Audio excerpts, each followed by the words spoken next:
बात करेंगे केजन कॉस्टिंग के बारे में।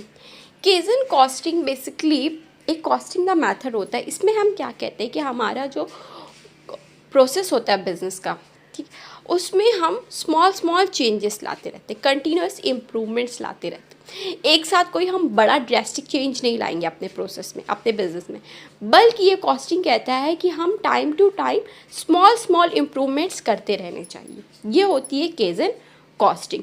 अब इसका क्या की आइडियाज़ है? First thing is keep improving, ठीक है, कि जो हमारा ऑपरेशन है, जो हमारा बिजनेस है, उसको इम्प्रूव करते रहे। ऐसा नहीं है कि एक ही तरीके से चलता चला रहा है तो उसी तरह चलता रहे, ऐसा नहीं होना चाहिए कि अगर एम्प्लॉय जैसे काम करे उसी तरह काम करता है, नहीं, हमें उसमें कुछ इम्प्रूवमेंट चेंजेस लाने की कोशिश करते रहते हैं। सपोज हमने कुछ एम्प्लॉयज़ को ट्रेनिंग प्रोवाइड कर दी या कोई नया मेथड को इंट्रोड्यूस किया, कोई नई मशीनरी लिया, तो हमें इम्प्रूवमेंट करते रहना चाहिए।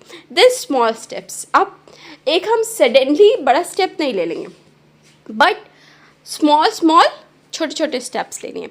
देन एम्प्लॉय इन्वॉल्वमेंट, और हमें ये जो ऑपरेशन करेंगे, जो हम बिजनेस करेंगे कॉस्टिंग मेथड, इसमें क्या होएगा कि हम एम्प्लॉयज़ का भी इन्वॉल्वमेंट लेंगे, कि हम उनसे भी आइडियाज़ लेंगे, उनका भी कंट्रीब्यूशन होना चाहिए।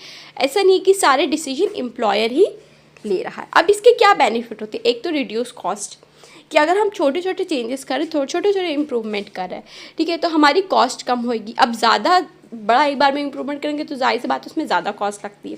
देन एफिशिएंसी बढ़ती है और क्वालिटी भी इंक्रीज़ होती है। अब इसको इम्प्लीमेंट कैसे करना है?